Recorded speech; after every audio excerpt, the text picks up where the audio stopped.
샬롬. 임마누엘의 하나님, 여러분들과 함께 하신 그 하나님께서 오늘도 여러분의 삶 가운데에 같이 계십니다. 그 하나님을 바라보면서 그 하나님을 의지하면서 또 그렇게 힘차게 살아가는 우리 사랑하는 성도님들이 되시기를 바라겠습니다. 오늘 우리가 함께 나눌 하나님의 말씀은 출애굽기 8장 1절에서부터 15절까지 말씀이 되겠습니다. 계속해서 지금 하나님께서는 애굽 땅에 재앙을 내리고 계십니다. 하나님의 백성들을 출애굽하기 위하여서 하나님께서 바로에게 이 이스라엘 백성들을 보내라고 말하였지만은 이 바로가 여전히 그 하나님의 말씀에 순종하지 않는 거로 이 땅 가운데 재앙이 내려지고 있는 것이죠. 어제 첫 번째 재앙이 무엇이었습니까? 나일강을 피로 물들이는 그러한 재앙이었습니다. 애굽 온 땅의 물들이 피로 변해지는 그러한 재앙이었고요. 오늘 두 번째 재앙은 개구리가 온 그 애굽 땅에 올라오는, 그래서 이 애굽 온 땅을 뒤엎는 그러한 재앙이 우리 펼쳐지는 것을 볼 수가 있습니다. 우리는 이 하나님께서 내리시는 이 재앙들 앞으로도 우리가 계속 살펴볼 것인데요. 이 10가지의 재앙을 통해서 반드시 우리가 마음에 염두에 두고 주목해서 보아야 될 부분이 있습니다. 그것이 무엇이냐면요, 이 바로의 완악한 마음이라는 것이에요. 결국 하나님의 이 심판은 이 완악함에 대한 심판이거든요. 그렇기 때문에 우리가 오늘 이 하나님께서 내리시는 이 재앙의 모습을 살펴보면서 우리가 잊어버리지 말고 항상 마음에 지금 새기고 염두에 두어야 될 부분은 무엇이냐면은 하나님께서 어떠한 재앙을 내리셨는가, 그것도 중요하지만은 하나님께서 왜 이러한 재앙을 내리시는가, 어디에 초점을 두고 재앙을 내리시는가, 그것을 우리는 반드시 생각해 봐야 된다는 것입니다. 바로가 하나님 말씀에 순종하지 않고 이 완악한 마음으로 고집을 피우는 그 모습이 이 초래한 결과거든요. 그렇기 때문에 하나님의 뜻에 순종하지 못하고 완악한 마음으로 살아가는 것이 얼마나 무서운 것인지 우리는 이 하나님께서 내리신 10가지 재앙 가운데에 반드시 그것을 생각하면서 이 말씀을 봐야 된다는 것입니다. 자, 그렇다면은 오늘 이 두 번째 내려지는 재앙, 어떤 의미가 있을까요? 자, 먼저 이 개구리라는 이 동물을 한번 살펴볼 것인데요. 어제 우리가 말씀 가운데 나일강의 그 심판 때도 그런 말씀이 나누었지만은 하나님께서 이 심판을 내리실 때 그 사용하셨던 것들을 보게 되면은 다 그 의미가 있는 것입니다.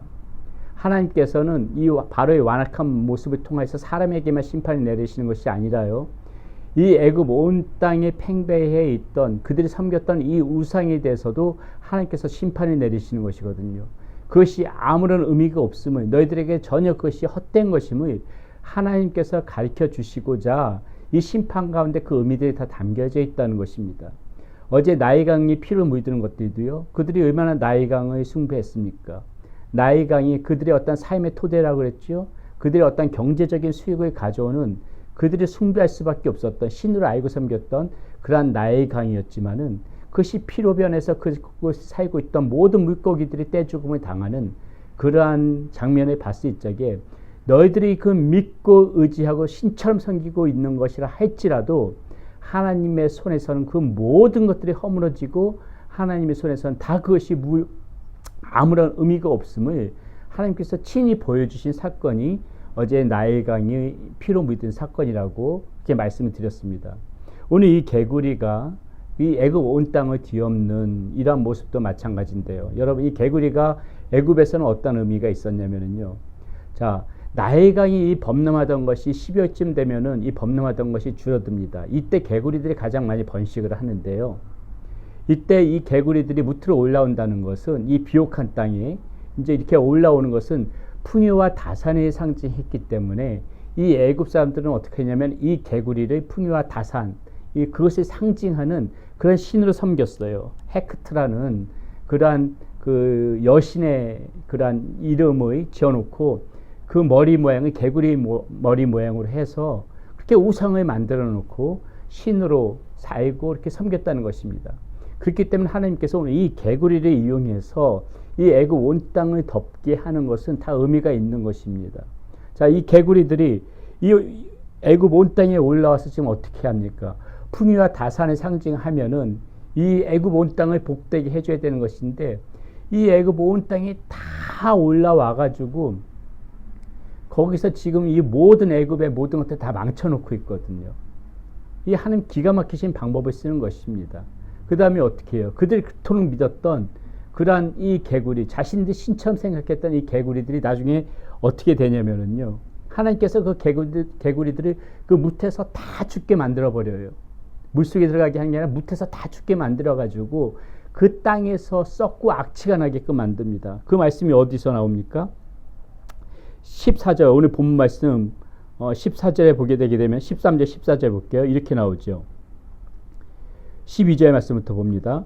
모세와 아론이 바로를 떠나나가서 바로에게 내리신 개구리에 대하여 모세가 여호와께 간구하매 여호와께서 모세의 말대로 하시니 개구리가 집과 마당과 밭에서부터 나와서 죽은지라 사람들이 모아 무더기로 쌓으니 땅에서 악취가 나더라. 자, 이것이 무엇을 의미합니까? 자신들의 신처럼 섬겨왔던 그 개구리, 그 우상이 어떻게 돼요? 지금 땅에서 다 썩어져, 다 모여가지고 다 죽어버려 있는 거예요. 산처럼 쌓여 있는 것입니다. 그 자신들이 믿고 있다는 그 우상들이 지금 다 죽어져서 썩어져 가고 있는 거예요. 악취가 심하게 나는 것입니다. 하나님께서 지금 무슨 말씀하시는 거예요? 너희들이 지금 믿고 있는 것이 얼마나 헛됨을 하나님께서 지금 가르쳐주고 계시는 것이에요. 너희들이 신처럼 떠받들고 있는 이 모든 것들이 결국은 썩어져 악취 냄새가 나는 그런 존재밖에 안 된다는 것을 하나님께서 이렇게 가르쳐주고 계시는 것이죠. 또 하나 오늘 말씀 가운데 보게 되면 또 우리가 새겨들을 만한 그런 부분이 나오는데요. 우리가 어제도 봤던 이 요술사들입니다. 이 요술사들도 보게 되게 되면은, 오늘 보게 되면은 똑같이 개구리들 이렇게 무트로 올라오게 하는 그러한 이적을 베풉니다. 어제도 말씀드렸죠. 사탄도 어느 정도 능력은 있어요. 자, 말씀 보겠습니다. 7절 8절 말씀이 이렇게 나와요. 요술사들도 자기 요술대로 그와 같이 행하여 개구리가 애굽 땅에 올라오게 하였더라. 바로가 모세와 아론을 불러 이르되 여호와께 구하여 나와 내 백성에게서 개구리를 떠나게 하라. 내가 이 백성을 보내리니 그들이 여호와께 제사를 드릴 것이니라. 자, 요술사들도 똑같이 개구리를 올라오게 하는 그런 이적은 베풀 수 있었어요. 사탄도 어느 정도 능력을 이렇게 할 수가 있다는 것입니다. 근데 지금 이 곧바로 이어서 바로가 뭐라고 하냐면 모세와 아론을 불러서 제발 이 개구리를 나한테서 좀 떠나게 하라. 내가 이 백성을 보낼 것이다. 그래서 제사를 드리게 할 테니까는 이 개구리를 떠나게 하라. 이렇게 지금 모세와 아론에게 바로가 요청을 하거든요. 이것은 무엇을 의미하는 것입니까? 올라오게 할 수는 있어도 제자리로 돌려보낼 수는 없다는 것이에요. 이것이 사탄의 한계인 것입니다. 어제 사탄도 어떻게 했습니까? 그 아론의 지팡이가, 이 모세의 지팡이를 어떻게 했어요? 뱀으로 만들게 하는 데는 똑같이 그들도 지팡이를 가지고 뱀으로 만들게 할 수는 있었어요. 근데 모세의 지팡이가 그 요술사들이 만든 지팡이를 삼켜버립니다. 한계인 거예요. 하나님의 권능 앞에서는 꼼짝없이 이렇게 무너질 수밖에 없는 한계예요. 오늘도 개구리를 올라오게 할 수는 있지만 제자리로 돌려보낼 수는 없어요. 이들의 한계인 것입니다. 오직 그거는 누구만이 할 수가 있는 겁니까? 하나님만이 할 수 있는 영역이고 하나님만이 할 수 있다는 것이에요. 사탄은 흉내는 낼 수 있어도 하나님의 권능 가운데 뛰어넘지 못하고 항상 하나님의 권능 가운데서 다 꺾이게 되어 있고 망하게 되어 있고 죽게 될 수밖에 없다는 것입니다. 그러니까 바로가 지금 모세와 아론에게 요청을 하는 거예요. 제발 떠나가게 하라. 요술사들이 할 수 있었으면 요술사들 보고 하라 그랬겠죠. 못하니까는 제발 떠나가게 하라. 그때 모세가 지금 뭐라고 말합니까? 10절의 말씀이에요. 그가 이르되 내일이니라 모세가 이르되 왕의 말씀대로 하여 왕에게 우리 하나님 여호와 같은 이가 없는 줄을 알게 하리니, 이렇게 얘기하는 거예요. 자, 이 지금 말씀의 배경은 무엇이냐면은 이제 이 바로가 약속을 하는 것이죠. 약속을 하는 겁니다. 너네 백성들을 보낼 것이다. 이렇게 약속을 하니까는 이제 그 개구리들이 물러가게 하겠다고 하면서 얘기하는 거예요. 왕에게 우리 하나님 여호와 같은 이가 없는 줄을 알게 하리니. 오직 하나님만이 하실 수 있는 일이었다. 이렇게 지금 하나님을 드러내는 것이죠. 모세가요. 하나님만이 이 모든 권능의 주인이시다. 지금 그것을 보여주고 있는 것입니다. 우리가 항상 그래서 이런 것을 생각을 해야 되는 것이에요. 우리가 세상을 살아가면서도 우리 삶 가운데서 누가 지금 이 전능하신 하나님 이 권능을 뛰어넘을 수 있겠는가? 그러니까 그 하나님 앞에서 우리는 어떠한 경우에도 순종하고 이 하나님의 말씀을 붙잡고 이 정말 뛰어나신 전능하신 하나님, 모든 만물의 하나님이 또 우리 아버지가 되시잖아요. 그렇기 때문에 우리는 이 하나님의 능력 가운데 살아간다는 그러한 마음을 가지고 정말 이렇게 그 바로처럼 어리석은 완악한 마음이 되어지지 아니하도록 그렇게 우리는 살아갈 필요가 있다는 것이죠. 여러분, 여기에서 우리가 이제 오늘 또 마지막 말씀 가운데 좀 중요하게 생각해 보고 싶은 말씀이 한 구절에 나오는데 이 말씀만 좀 나눠보도록 하겠습니다. 15절에 보면 이런 말씀이 나와요. 그러나 바로가 숨을 쉴 수 있게 됨을 보았을 때에 그의 마음을 완강하게 하여 그들의 말이 듣지 아니하였으니 여호와께서 말씀하신 것과 같더라.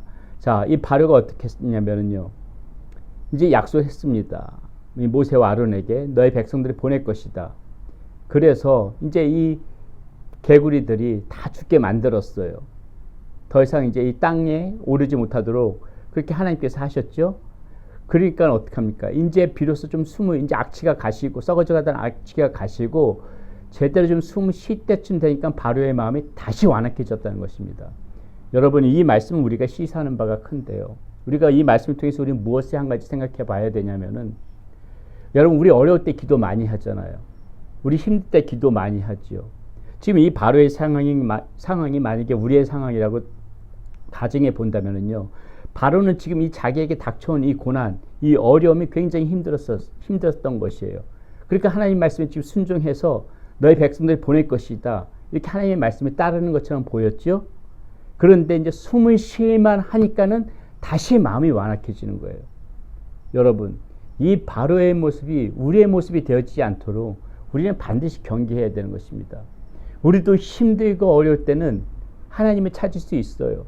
하나님의 말씀에 순종할 수 있습니다. 이 문제만 해결해 준다면 내가 무엇인데 못하랴. 그러한 마음으로 우리는 하나님의 말씀을 순종할 때가 있고 하나님의 뜻에 따르려고 할 때가 있는데, 여러분, 이렇게 어려울 때는 따르지만은 우리가 숨을 쉴만 할 때에, 숨을 쉴만 할 때에 그때도 하나님의 말씀을 변함없이 잘 따르고 있는 것인가, 그거를 우리가 반드시 생각을 해봐야 된다는 것입니다. 우리가 숨을 쉴만 할 때에도 우리는 하나님을 잘 따라야만 되는 것이에요. 숨을 쉴만 하니까는 이제는 내가 살 것 같으니까는 내 뜻대로 살아도 되겠다, 내 마음대로 살아도 되겠다, 이러한 마음을 먹는 순간에 우리의 마음은 완악해진다는 것입니다. 오늘 이 바로의 모습을 잘 살펴봐야 되는 거예요. 바로가 숨을 쉴만 할 때에 그 마음이 완악해졌던 것처럼 우리가 숨을 쉴만 한다는 것이 무슨 말입니까? 내가 특별하게 기도하지 않아도 일들이 잘 풀려나가는구나. 내가 특별하게 하나님을 찾지 않아도 평안하구나. 내가 하나님을 그렇게 부르짖지 않아도 먹고 살만하구나. 이런 모든 것들이 숨을 쉴만한 거 아니겠습니까? 이렇게 숨을 쉴만 할 때 완악해지지 않도록, 우리의 마음이 완악해지지 않도록 하나님을 찾지 않아서, 하나님의 말씀에 순종하지 않아서, 하나님의 말씀을 따르지 않아서 그렇게 믿음을 떠나서 살아가는 그런 삶이 되어지지 않도록 우리가 오늘 이 말씀 가운데서 반드시 경계로 삼아야 될 부분인 것입니다. 사랑하는 여러분, 오늘도 우리가 말씀을 보면서 우리에게 주시는 하나님 말씀 들으면서 그렇게 잘 살아가는 우리 사랑하는 성도님들 되시기를 바라겠습니다. 기도합니다. 하나님, 오늘 하나님께서 이 애굽 땅에 내리신 두 번째 재앙을 보면서 변함없이 하나님께서는 이들이 섬기고 있던 우상과 또 이들의 완악함 가운데 심판하시는 모습을 볼 수가 있었습니다. 하나님을 거역하는 모든 것들도 결국은 그것이 처음에 능력 있는 것처럼 보이지만은 우리 하나님의 능력과 우리 하나님의 권세 앞에 무릎을 꿇을 수밖에 없고 모든 것들이 다 헛된 것임을 오늘 말씀을 통해서 다시 한번 깨닫게 됩니다. 하나님, 특별히 오늘 말씀 가운데에서 이 바로가 숨을 쉴만 할 때에 다시 마음이 완악해졌던 그 말씀을 우리의 삶 가운데서 생각해 보면서, 하나님, 우리가 어려울 때는 주님을 누구나 찾을 수 있지만은 숨을 쉴만 할 때에도 우리 하나님을 변함없이 찾아서 너희 하나님의, 나의 능력의 하나님, 나의 구원의 하나님, 나와 함께 하시는 하나님으로 삼고 살아가는 우리 사랑하는 모든 성도님들이 될 수 있도록 인도하여 주시옵소서. 우리 주 예수 그리스도의 이름으로 감사하며 기도드렸습니다. 아멘.